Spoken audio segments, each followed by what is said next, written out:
ज्ञान और विद्या के सागर पूज्य गुरुवर अपने असीम अथाह समीचीन ज्ञान के द्वारा हम अज्ञानी जीवों के अंतरंग को सदा सम्यक्त्व से प्रकाशित करते रहें।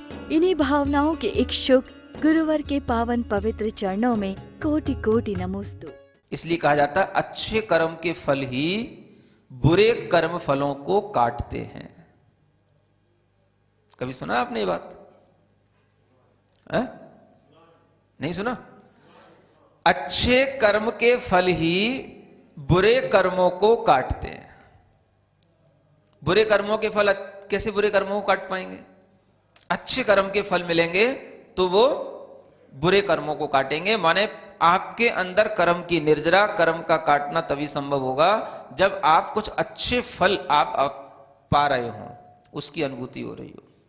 तो ये कर्म की निर्जरा तप के माध्यम से होती है, और तप में सबसे बड़ी चीज है अंतरंग तप, और अंतरंग तप में भी सबसे बड़ी चीज है विनय तप, और विनय तप का मूल भाव है समर्पण। समझ आ रहा है? ये अगर है तो सब कुछ है, और ये नहीं होता तो सब कुछ करके भी कुछ भी हाथ नहीं आता, है ना? तो अंतरंग तप से अपनी आत्मशुद्धि का यह जो कर्म निर्जरा करने का उपाय बताया जा रहा है, इसकी तरफ आप लोगों को भी ध्यान देना है। ज्ञान लक्ष्मी घनाश्लेष प्रभवानंदन नंदितम निष्ठितार्थमजं नौमि परमात्मानमव्ययम्।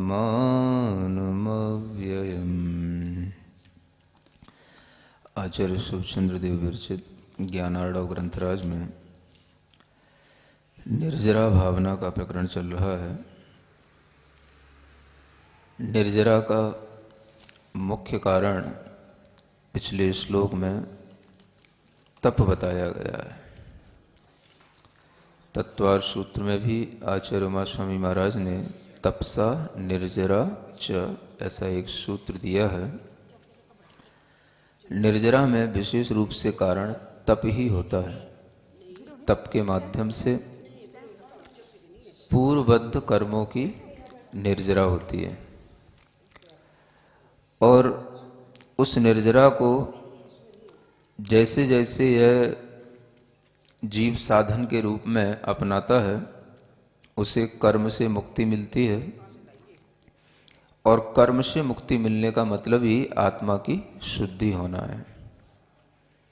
इसलिए यहाँ पर कहा जा रहा है निर्वेद पदवीं प्राप्य तपस्यति यथा यथा यमीक्षपति कर्माणि दुर्जयानि तथा तथा।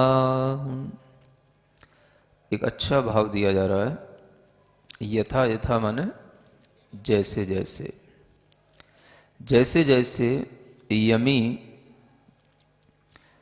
तपस्यति यानी तपस्या करता है, तप करता है, लेकिन उस तप को करते हुए भी निर्वेद पदवीं प्राप्य, निर्वेद की पदवी को प्राप्त करके वह जैसे जैसे तप करता जाता है, तथा तथा मन वैसे वैसे ही उसके दुर्जयानी कर्माणि क्षपति, जो दुर्जय कर्म हैं जिन्हें अन्य किसी साधनों से नहीं जीता जा सकता है, वह तप के माध्यम से जीतने में आ जाते हैं, और वह उनका क्षय करने में भी समर्थ हो जाता है। तप करने से जो निर्जरा होती है, उस निर्जरा में यहाँ पर एक मुख्य चीज दी है कि निर्वेद की पदवी को प्राप्त करके तप करना है। ये कौन सी पदवी है? जिस पदवी का नाम हमने अभी तक कभी सुना नहीं। ऐसी पदवी जिसके लिए कोई भी लालायत होता नहीं, जिसके लिए कोई लड़ता नहीं, झगड़ता नहीं, उस पदवी को प्राप्त करके तप किया जाता है, यहाँ बताया जा रहा है। निर्वेद का मतलब होता है संसार के प्रति, शरीर के प्रति और भोगों के प्रति कोई भी वेग भीतर से नहीं होना, उसी को निर्वेग कहते हैं और उसी को निर्वेद भी कहा जाता है। निर्वेद का मतलब हो गया कि वह अब संसार शरीर भोगों के बारे में कुछ ज़्यादा जानना नहीं चाहता, सब जान चुका है, और उसके प्रति वह उदासीन होकर के वैराग्य भाव को जो प्राप्त हो जाता है उसे कहा जाता है कि वह निर्वेद पदवी को धारण किए हुए। तपस्या करना मुख्य बात नहीं है, तपस्या का एक आलम्बन लिया जाता है और उस आलम्बन के साथ साथ धारण करने वाली जो चीज़ें भीतर से, वो है निर्वेद की पदवी को प्राप्त करके तपस्या करना, उसको धारण करके तपस्या करना। तो जहाँ वैराग्य होगा वहाँ तो तपस्या काम में आती है, जहाँ वैराग्य नहीं होता है वहाँ तपस्या बहुत ज़्यादा लाभदायक नहीं होती है। यद्यपि तपस्या कभी भी व्यर्थ नहीं जाती, कभी भी उससे कोई हानि नहीं होती, लेकिन कर्मों का क्षय जितना वैराग्य के साथ तपस्या करने में होता है, उतना कर्मों का क्षय अन्यत्र अन्य कोई साधनों से नहीं हो पाता। तो आचार्य कहते हैं तपस्या तो करते हैं लोग, तपस्या को करना भी है, और तपस्या के माध्यम से ही सभी प्रकार की इच्छित वस्तुओं की प्राप्ति होती है। लेकिन जिन्हें केवल तपस्या से सांसारिक इच्छित वस्तुओं की प्राप्ति करनी है, तो उन्हें वह तपस्या से वह वस्तु तो प्राप्त हो जाती है, लेकिन जो तपस्या से मोक्ष प्राप्त करना चाहते हैं तो उन्हें वैराग्य को भी साथ में रखना होता है। बिना वैराग्य के तपस्या किस लिए, क्या प्रयोजन? जो भी तप है वो सब राग की कमी करने के लिए है, और तप के माध्यम से विशेष रूप से जो राग की कमी होती है वो सब बाह्य तपों के माध्यम से भी होती है और अंतरंग तपों के माध्यम से भी होती है, क्योंकि प्रत्येक तप का अपना अपना महत्व है और अपना अपना उनका कार्य है। जो कार्य बाह्य तपों से होगा वो बाह्य तप से ही होगा, अंतरंग तप से नहीं होगा, और जो कार्य अंतरंग तप से होगा वो अंतरंग तप से ही होगा, वो बाह्य तप से नहीं होगा। हर चीज का अपना महत्व है और हर तप का अपना अपना अलग अलग कार्य भी है। जिसका कार्य जो है वो उसी से सदता है, और उस कार्य को प्राप्त करने पर ही वह आगे बढ़ पाता है। जिस तरह से हम कोई चीज बनाते हैं तो उस चीज को बनाने के लिए बहुत सारे हमें साधन जुटाने पड़ते हैं। मान लो हमें कोई पूड़ी बनाना है, रोटी तो बनाते ही रहते हो, आज पूड़ी बना लेते हैं, त्योहार का मौसम आ रहा है तो मान लो पूड़ी बनाना है, तो पूड़ी बनाने के लिए भी हमें सब तरह के साधन चाहिए पड़ते हैं। बाह्य साधन भी चाहिए पड़ेंगे और अंतरंग साधन भी चाहिए पड़ेंगे। अब अगर हम किसी भी साधन को महत्व दें तो हम अंतरंग साधन को बहुत ज्यादा महत्व दें कि भाई पूड़ी तो जिस साधन से बनेगी उसी से बनेगी, बाह्य साधन की कोई जरूरत नहीं है तो भी नहीं बनेगी। समझ आ रहा? मान लो पूड़ी बनाना है तो पूड़ी बनाने के लिए भी आपको क्या चाहिए? आटा चाहिए कि मैदा चाहिए? हैं? आटा से बन जाती? चलो ठीक है, अच्छी तो वही होगी जो आटा से बन जाए तो आटा एक उसके लिए साधन हो गया, ठीक है। आटा के साथ साथ फिर आपको पानी भी चाहिए, आपको बर्तन भी चाहिए, आपको बेलन भी चाहिए, चका भी चाहिए, और बेलने का ज्ञान भी चाहिए, और उसके साथ साथ फिर आपको अग्नि भी चाहिए, और उसके लिए कढ़ाई भी चाहिए, और उसमें भी फिर कुछ घी की बनाना, हाँ घी भी चाहिए समझ आ रहा है? अब इतनी चीजें चाहिए। अब इसमें से कोई वो चीज बताओ कि भाई इसके बिना काम चल जाए, चल ही नहीं सकता, है ना। जिसके लिए जो चीज चाहिए वो चाहिए। अब भले ही आप चका बेलन का प्रयोग ना करो, कोई मशीन का प्रयोग करो, तो वो बात एक ही है। हाथ से करो तो वो बात एक ही है। लेकिन आपको बाहरी साधन भी चाहिए, जो भी ये चका, बेलन, अग्नि, गैस है ना, कढ़ाई, तेल, पानी इत्यादि जो चीजें, ये सब क्या होगा इसके, ये सब बाह्य साधन हो गए, है ना। अब जिस समय आप पूड़ी को बना रहे हैं, उस समय पर यदि आप देखें तो आपको लगेगा कि पूड़ी तो केवल अग्नि के कारण से, गरम गरम घी के कारण से बस वो बन रही है, अपने आप सिक रही है, हम उसमें क्या कर रहे हैं। समझ आ रहा है? तो आपके मन में यह आ सकता है कि पूड़ी के लिए जरूरी चीज केवल क्या है, उसका घी में डला रहना है, उसका केवल घी में डूबे रहना है। केवल इतना देखने में जो आ रहा है, पूड़ी उससे नहीं बन रही है।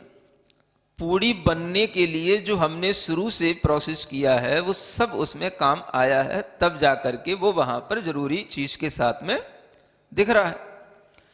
अब उस समय पर भी अगर हम देखें तो केवल घी में कढ़ाई में डाल देने से पूड़ी नहीं बन जाती, उसमें भी कहीं ना कहीं हमें फिर उसके भी ऊपर एक कलछली की जरूरत पड़ती है। हाँ, थोड़ा उसको दबाना पड़ता है, तब वो फूलती है। नहीं होता? सही तो बताओ।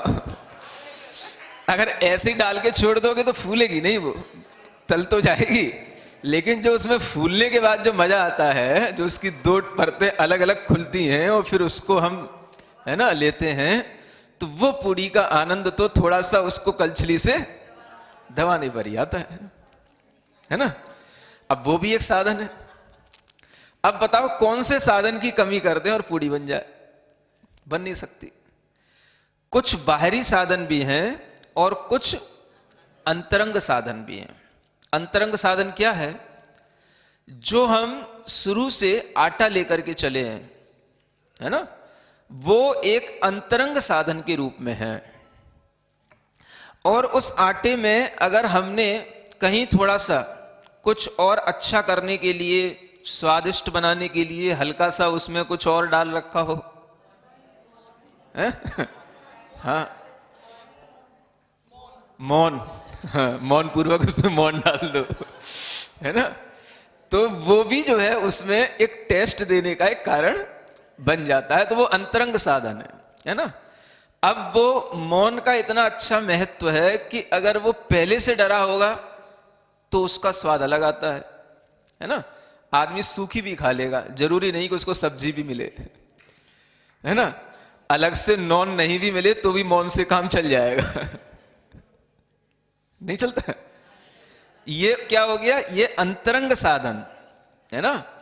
पहले से जो अंतरंग साधन चलता आया, बाह्य साधन उसके साथ मिलते गए और बाह्य साधन मिलकर के वह अंतरंग साधन, अब देखो कहां, जब वो कढ़ाई के अंदर डला हुआ है तो उसमें अब जो अग्नि का जो उसके अंदर गर्माहट का जो उसके अंदर प्रवेश हो रहा है उस पूड़ी के अंदर, वो देखा जाए तो सबसे ज्यादा चीज काम की वहां पर हो रही है ना।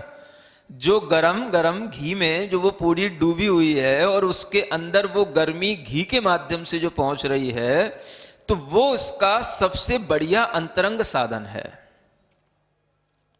समझ में आ रहा है? ये जो अंतरंग साधन है, वो अंतरंग साधन भी दो प्रकार से होता है, एक तो उपादान रूप और एक निमित्त रूप, है ना। उपादान रूप तो हो गया जो उसकी आटा है, जो उसकी हमने पहले डिजाइन बनाई है, वो सब उसका उपादान साधन हो गया। बाह्य साधन हो गए उसके, जो ये कढ़ाई है, बेलना है, तवा, जो घी वगैरह है, ये सब उसके बाह्य साधन हो गए। और अंतरंग निमित्त साधन जो है वो उसका गरम गरम घी है, जो अंतरंग निमित्त साधन है। समझ आ रहा है ना? मतलब कि निमित्त साधन दो प्रकार का, एक अंतरंग और एक बाह्य। और बाह्य जो साधन है वो अलग है, एक वो कई प्रकार का। अंतरंग के दो भेद हैं, एक अंतरंग जो उपादान, किसकी पूड़ी बनाना, आटे की बनाना, तो कौन से आटे की बनाना, समझ आ रहा? ये उसका उपादान जो पहले से लेकर के चल रहे हो, ये अंतरंग मुख्य कारण माना जाता है। उसमें जो आपने मिला दिया, जैसा भी आपको मिलाना है और जिसके साथ मिलाना है वो आपने पहले से तैयार कर लिया, इसका अंतरंग साधन हो गया। अब अंतरंग एक बाह्य साधन जो काम में आता है वो लास्ट में, और बाकी जो बीच में है वो सब केवल बाह्य निमित्त है, बाह्य साधन है। तो अंतरंग बाह्य साधन जो, अब उसका जो गरम गरम घी है वो जो उसके अंदर प्रवेश कर रहा है, जिसके माध्यम से वह पूरी तल रही है और वह पक रही है और वह पूरी खाने योग्य बन रही है, वो उसका अंतरंग साधन हो गया। इसमें से किसी भी साधन को हम कम नहीं आंक सकते, हर साधन की हमारे लिए जरूरत है। इसी तरीके से आचार्य कहते हैं चाहे बाह्य तप हो चाहे अंतरंग तप हो, साधन हमें दोनों चाहिए, लेकिन फिर भी हमें हर तप की, हर कार्य की प्रणाली को देखते हुए उसका लाभ लेकर के हमें यह देखना है कि हर तप का कार्य अलग अलग है और हर तप के माध्यम से अलग अलग प्रकार के कर्मों की निर्जरा होगी। पूड़ी बनने के लिए तो एक प्रोसेस हो सकता है, लेकिन आत्मा को शुद्ध बनाने के लिए बाहरी साधन कई प्रकार के हैं, और कोई भी साधन किसी के लिए भी काम में आ सकता है, अथवा एक साधन अनेकों के काम में आ सकता है, अथवा अनेक साधन भी एक के काम में आ सकते हैं। किसी को अनशन तप करने में अधिक लाभ होता है तो वो अनशन तप ज्यादा करता है। किसी को अवमोदर तप करने से अधिक लाभ दिखाई देता है, वो अवमोदर तप ज्यादा करता है। समझ आ रहा है? कोई अनशन भी करता है, अवमोदर भी करता है। कोई रस परित्याग पर ज्यादा ध्यान देता है तो वो रस परित्याग ज्यादा करता है। कोई वृत्ति पर संख्यान पर ध्यान देता है तो वृत्ति पर संख्यान करता है। किसी के लिए शरीर को, काय को क्लेश पहुंचाने में ज्यादा तप दिखाई देता है, वो काय क्लेश पर ध्यान देता है। समझ आ रहा है? किसी को विविक्त शय्यासन रूप तप अच्छा दिखाई देता है, वो उस पर ध्यान दे रहा है। और किसी को सब अच्छे दिखाई दे रहे हैं तो सब पर ध्यान दे रहा है। किसी को 4 पर ध्यान है, किसी को 2 पर ध्यान है, किसी को 6 पर ध्यान है। ये सब अपने अपने अलग अलग जीवों के परिणाम, अलग अलग जीवों की अपनी अपनी रुचि, अपनी अपनी उनकी भावनाओं के अनुसार ये तप अपना अपना काम करते रहते हैं, और हर तप का काम अपना अलग अलग है। जो काम विविक्त शय्यासन करेगा वो काम अनशन नहीं करेगा, जो काम वृत्ति पर संख्यान करेगा वो काम अनशन नहीं कर पाएगा। समझ आ रहा है? अनशन अपने आप में बड़ा तप है, लेकिन इतना बड़ा नहीं है कि वही सब कुछ है। अनशन से भी बढ़कर के और भी तप हैं, अवमोदर तप हैं, वृत्ति पर संख्यान तप हैं, काय क्लेश तप हैं। ये सब भी तप आगे आगे बढ़ते हुए तप हैं। अनशन में भी आप देखेंगे कि आपके लिए अनशन बड़ी चीज है, लेकिन जो अनशन करते रहते हैं उनके लिए अनशन बड़ी चीज नहीं होती। अनशन से भी बढ़कर के कभी कभी वृत्ति पर संख्यान तप बहुत बड़ा होता है। वृत्ति पर संख्यान क्या होता है? हमने किसी भी तरह का कोई भी नियम ले लिया। समझ आ रहा है? आपने देखा महाराज आहार के लिए निकले हैं, आहार के लिए तो उठे हैं, चर्या के लिए तो निकले हैं, लेकिन उनका नियम क्या है, कहां पर है, किस स्थान का है, किस जगह का है, वो नियम उनके पास में, उसका नाम है वृत्ति पर संख्यान। वो कुछ भी हो सकता है, वो व्यक्ति का भी हो सकता है, किसी कॉलोनी का भी हो सकता है, किसी गली का भी हो सकता है, किसी घर का भी हो सकता है। घर के अंदर भी जो पहुंचने के बाद भी किसी भी प्रकार की कंडीशन के साथ में वो नियम लिया जा सकता है। समझ आ रहा? मान लो आपने घर तक मुनि महाराज को ले गए, पड़गान कर लिया, घर तक पहुंच गए, आसन पे बैठा लिया, बैठ गए, पूजा भी कर ली, पूजा हो गई। अब मुनि महाराज ने नियम लेके रखा, मान लो सोच के रखा, आज हमें थाली में ये मिष्ठान दिखाई देगा तो भोजन करूंगा, अन्यथा नहीं करूंगा।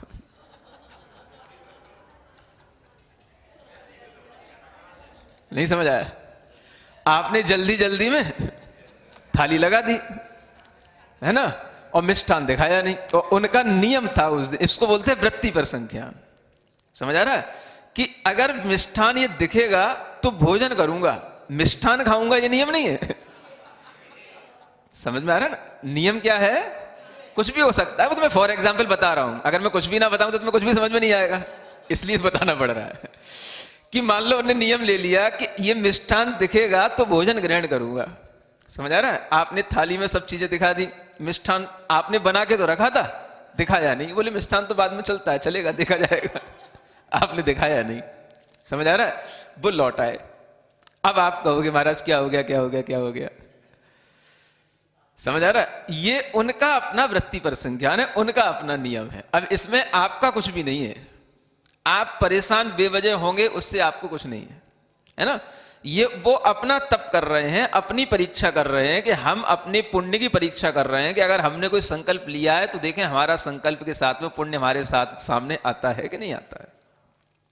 समझ आ रहा है? वो कुछ भी हो सकता है। ये तो एक उदाहरण के रूप में बताया जा रहा है।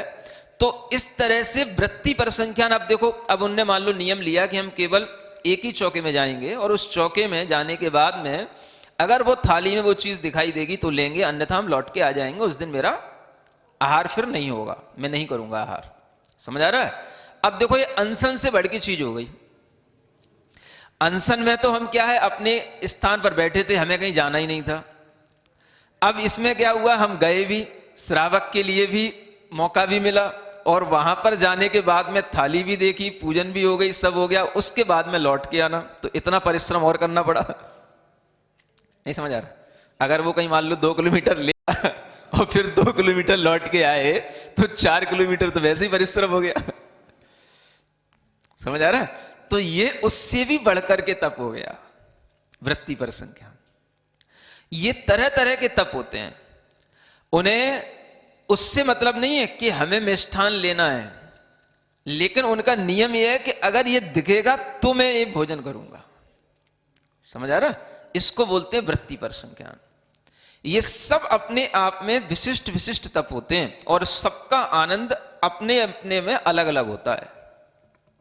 तो इस तरह के जो आनंद के साथ में अपना वैराग्य बढ़ाते हैं, क्या करते हैं? समझ में आ रहा है? आप कहोगे महाराज आप क्यों श्रावकों को परेशान करते हो, आप क्यों इतनी दूर गए, आप क्यों, है ना, इतनी दूर चल करके आ गए, ना कुछ खाया ना पिया, हमें भी परेशान किया, खुद भी परेशान हो गए। तो आपको तो परेशानी दिखेगी। लेकिन जो यमी मुनि वास्तव में तप कर रहा होगा, वो अपने अंदर वैराग्य का आश्रय लेकर के तप करता है। किसका? वैराग्य का। तो उसके अंदर वैराग्य की वृद्धि होगी। कैसे होगी? अब उसने देखा कि देखो मुझे भोजन तो मिल रहा था, भोजन तो मैं चाहता सामान्य से कर लेता, लेकिन मैंने नियम लेकर के क्या करना, उस भोजन के प्रति और उस शरीर के प्रति, दोनों के प्रति जो उसके अंदर राग की कमी करने के लिए उसने ऐसा नियम लिया। तो ये उसके लिए कहलाएगा वैराग्य की पदवी को पाकर के तप के माध्यम से कर्म की निर्जरा करना। समझ में आ रहा है? ऐसे ये तप कर्म की निर्जरा करने के साधन बनते हैं। अलग अलग तरीके के तपों से अलग अलग कर्मों की निर्जरा होगी, अलग अलग टाइप के कर्म निकलेंगे। समझ आ रहा? क्योंकि आत्मा में जो कर्म लगे हैं वो न जाने किस कारण से बंधे हैं और न जाने किस निमित्त से वो टूटे। तो निमित्त तो सभी अपनाने पड़ेंगे। जैसे कोई चीज, जब आप किसी चीज को, सोने की बात चल रही थी कल, तो जैसे सोना भी है, किसी पाषाण में से सोना निकालते हैं, उसको शुद्ध करते हैं, तो केवल सीधा उसको अग्नि में नहीं डाल दिया जाता, उसको ठोंका भी जाता है, उसको पीटा भी जाता है, उसकी घिसाई भी की जाती है, उसको कूटा भी जाता है, सब किया जाता है। और हर किसी से कुछ ना कुछ होता है। अग्नि का प्रोसेस तो लास्ट में है। जब किसी से कुछ ना बचे तब जो काम होएगा वो अग्नि से होएगा। समझ आ रहा है? इसी तरीके से आत्मा में कुछ कर्म तो वृत्ति पर संख्यान से निकलेंगे, कुछ कर्म अवमोदर से निकलेंगे, कुछ कर्म रसपरित्याग से जड़ेंगे, कुछ अनशन से जड़ेंगे, कुछ काय क्लेश से जड़ेंगे, कुछ विविक्त सय्यासन से जड़ेंगे। सबसे जड़ाना है। कभी ये करना, कभी ये करना, कभी ये करना। इस तरह से बाह्य तप के साथ में जो भीतर वह निर्वेद की भावना को बढ़ाता है, संसार, शरीर और भोगों से दूर हटने की, उनसे विरक्त होने की, उनसे राग परिणाम को और हटाने की जो वह निरंतर प्रयत्नशीलता उसके अंदर बनी रहती है, उसी के माध्यम से यह तप अंतरंग तप की ओर ढलता चला जाता है। एकदम से कोई चाहे हम अंतरंग तप में निष्णात हो जाए तो भी नहीं होता है। पहले बाह्य तप से साधना करनी होती है और बाह्य तप के आलंबन से ही फिर यह अंतरंग तप में धीरे धीरे वृद्धि होती है। तब वो अंतरंग तप भी हमारे लिए बहुत अच्छा साधन बन जाते हैं और अंतरंग तप के माध्यम से भी कर्म की निर्जरा होती है। तो वही आचार्य आगे कहते हैं, ध्यानानल समालीणम अप्यनादि समुद्भवम सद्य प्रक्षीयते कर्म शुद्ध्यत्यंगी सुवर्णवत। क्या कहते हैं? ध्यान रूपी अग्नि के समालीण होने से, यानी उसके मिल जाने से, जो अनादि से उत्पन्न हुआ कर्म हमारी आत्मा में बैठा हुआ है, वह भी सद्य माने शीघ्र ही क्षय को प्राप्त हो जाता है ना। जैसे सुवर्णवत, जैसे सोना, न जाने कब से सोने के अंदर जो अशुद्धि पड़ी है, जो वो खान में पड़ा था, पाषाण उसके अंदर, उसमें भी जो सोना पड़ा था, उसकी शुद्धि न जाने कब से वह अशुद्ध पड़ा था, और वह अनादि से अशुद्ध भी वह किट्टिमा कालिमा जो उसके अंदर लगी रहती है, वह सब जैसे अग्नि के संपर्क से शुद्ध हो जाती है। वैसे ही अंतरंग तपों में आचार्य कहते हैं ध्यान रूपी अनल जलनी चाहिए। अनल माने अग्नि, समझ आ रहा है? अनल और अनिल दोनों में अंतर होता है, जानते हो? हाँ, हिंदी पढ़ने से जानोगे आप। अनल माने अग्नि और अनिल माने हवा, वायु, समझ आ रहा है? तो अनल कहा जा रहा है, ध्यान एक अग्नि है और इस अग्नि के समायोग से आत्मा में कर्मों का जो क्षय होता है वह बहुत शीघ्रता से होता है। माने सबसे बड़ी अग्नि अगर देखा जाए तो ये ध्यान अग्नि है। अंतरंग तपों में प्रायश्चित, विनय, वैयाव्रत, स्वाध्याय, व्युत्सर्ग और फिर ध्यान सबसे लास्ट में है। अंतरंग तप प्रायश्चित से शुरू होता है, ध्यान पर अंत होता है। प्रायश्चित का मतलब भीतर से अपनी चित्त की शुद्धि के लिए अपने किए हुए दोषों का प्रायश्चित लेना। समझ में आ रहा है? यहां से अंतरंग तप शुरू होता है। बाह्य तप तो आप कुछ भी कर सकते हो, अपने मन से, अपने शरीर के माध्यम से कर सकते हो, लेकिन अंतरंग तप में सबसे पहले प्रायश्चित शुरू होता है। आपको पहले चित्त शुद्धि करनी होगी। चित्त शुद्धि के बिना ध्यान नहीं होता है। ध्यान के लिए चित्त शुद्धि आवश्यक है और चित्त शुद्धि के लिए प्रायश्चित सबसे पहला कार्य है। प्रायश्चित में क्या होता है? आप विचार करें, आपने कौन कौन से दुष्कर्म किए, दुष्कार्य किए, दुष्चिंतन किए, दुर्वचन बोले, कौन कौन से दुर्भाव किए, वो तो मैं कर तो चुके, लेकिन अब उनको याद करो। क्यों याद करें? उनको याद करके उनसे जो कर्म बंधे थे उनका अभाव करने के लिए, नाश करने के लिए आप अपने अंदर स्मरण करके उस कृत्य को दूसरे से निवेदन करो, दूसरे को बताओ। किसको बताओ? जो गुरु हैं, आचार्य हैं, उनको बताओ, बोलो। ऐसे काम नहीं चलेगा। अब ये हिम्मत का काम है। हर कोई चाहता है मैं ध्यान कर लूं, ध्यान कर लूं। ध्यान करने से पहले चित्त शुद्धि आवश्यक है और चित्त शुद्धि हुए बिना ध्यान की यात्रा होती नहीं। और चित्त शुद्धि होगी तो आपको गुरु के समक्ष अपने प्रायश्चित का भाव पहले लाना पड़ेगा। और उस प्रायश्चित में आप कहो कि हमें आप कोई भी तप दे दो, हम कर लेंगे, इसके माध्यम से हमारे कर्म की निर्जरा हो जाएगी, तो आचार्य कहते हैं तप से भी बढ़कर के ये प्रायश्चित है। और उस प्रायश्चित में आपको अपनी आलोचना करनी है, अपने चित्त की बात आपको गुरु को बताना है, निवेदन करना है, बिल्कुल निश्चल होकर के, बालक की तरह। जैसे बच्चा होता है, कोई भी बात बोलने में उसे शर्म नहीं आती, ऐसे बालकवत गुरु के समक्ष अपने कृत्य का पश्चाताप करना और उसके माध्यम से जो भी वह प्रायश्चित दें उसको सहर्ष स्वीकार करना, या वो प्रायश्चित नहीं भी दें तो भी आपकी आलोचना ही आपके लिए प्रायश्चित हो जाती है, वो आपके लिए करना आवश्यक है। चित्त शुद्धि यहां से शुरू होती है। अब ये होगा तब सब कुछ होगा। विनय बाद में है, वैयावृत्ति बाद में है। आप गुरु की विनय तो खूब करो, गुरु की सेवा तो खूब करो, और उनसे प्रायश्चित का कोई भाव ना करो, तो प्रायश्चित के बिना विनय का भाव नहीं आ सकता है। क्योंकि विनय तो ऊपर का दिखावा भी हो सकती है, लेकिन प्रायश्चित करने का मतलब है कि नहीं, हमारे लिए गुरु के प्रति किसी भी तरीके का हमें डर नहीं है, और हमारे चित्त की शुद्धि अगर इनके निमित्त से होती है तो इससे बढ़कर के हमारे लिए और कोई साधन और कोई सौभाग्य नहीं है।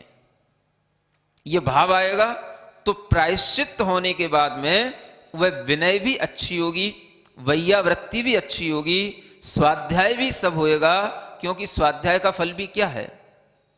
कलुषता को दूर करना, चित्त को धोना, साफ करना। वह चित्त की सफाई सब प्रायश्चित से शुरू होती है। और फिर ये सफाई होने के बाद जब वह स्वाध्याय, व्युत्सर्ग ये सब होएगा, तब ध्यान एकाग्र चिंता के रूप में अपने मन को किसी भी स्थान पर टिकाने में आपका चित्त इतना शुद्ध, साफ, हल्का हो चुका होगा कि वो आराम से टिक जाएगा। समझ आ रहा? ध्यान तो बहुत लोग करना चाहते हैं, ध्यान ध्यान ध्यान ध्यान के तो बहुत सारी बातें करते हैं, लेकिन ध्यान करने की ये प्रक्रिया को जब तक नहीं अपनाया जाता तब तक उस ध्यान में भी स्थिति बनती नहीं है। तो आचार्यों ने कहा प्रायश्चित के माध्यम से अंतरंग तप प्रारंभ करो, और अंतरंग तप की बढ़ोतरी करते करते ध्यान तक पहुंचो। जब ये ध्यान की अग्नि जलेगी तो फिर कर्म तो बहुत क्षण भर में, बहुत जल्दी, बहुत शीघ्रता से इन कर्मों का नाश हो जाएगा। इसलिए ध्यान अंतिम चीज है। तो अंतिम चीज तो लोग देखते हैं, और अंतिम से पहली वाली जो चीजें हैं उन पे गौर नहीं करते हैं। समझ आ रहा है? जितने भी निश्चय वाले लोग होंगे, स्वाध्याय पे ज्यादा जोर देने वाले लोग होंगे, ये सब भी किस कार्य का कौन सा साक्षात कारण है, बस उसको देखते हैं। साक्षात कारण माने जो कार्य जिस कारण से हो रहा है, माने उस कार्य से पहले जो कारण है, बस उस पहले वाले कारण को पकड़ेंगे। लेकिन उससे पहले, उससे पहले, उससे पहले, उससे पहले जो कारण है वो सब व्यवहार है, वो सब व्यवहार है, वो सब व्यवहार है। समझ आ रहा ना? तो इस तरह की जो बातें करते हैं वो एक तरीके की अज्ञानता के साथ ही चल रहे हैं। क्योंकि ज्ञान तब माना जाएगा जब आप सभी कारणों को अपनाएं। बाह्य कारण भी उसी तरह से बताए गए हैं, अंतरंग कारण भी उसी तरीके से बताए गए हैं। आप केवल एक कारण के माध्यम से सब कुछ नहीं कर सकते हो। स्वाध्याय स्वाध्याय स्वाध्याय स्वाध्याय अकेला क्या कर लेगा? स्वाध्याय से बढ़कर के कोई तप नहीं है। वो गाथा पढ़ ली, वही गाथा का रेफरेंस देते रहे, उसी को पढ़ाते रहे। स्वाध्याय परमम तप। समझ आ रहा है? स्वाध्याय परम तप है, उससे बढ़कर के कोई तप नहीं है, इसलिए स्वाध्याय करना चाहिए, स्वाध्याय करना चाहिए। भाई ऐसा है, आचार्यों ने जब भी कोई कथन किया है, कोई भी बात कही है, तो उसमें हमेशा ध्यान रखो, मुख्य गौड़ विवक्षा हमेशा रही है। समझ आ रहा है? मुख्य गौड़ जानते हो? हाँ, भगवान जिनेन्द्र देव के वाक्य जो हैं, गुण प्रधानार्थ मिदम ही वाक्यम जिनस्य ते तद दूषिताम अपथ्यम। आचार्य समंतभद्र महाराज कहते हैं कि हे भगवान, आपके वाक्य गुण और प्रधान अर्थ वाले हैं। ज्ञान और विद्या के सागर पूज्य गुरुवर अपने असीम अथाह समीचीन ज्ञान के द्वारा हम अज्ञानी जीवों के अंतरंग को सदा सम्यक्त्व से प्रकाशित करते रहें। इन्हीं भावनाओं के इच्छुक गुरुवर के पावन पवित्र चरणों में कोटि कोटि नमोस्तु।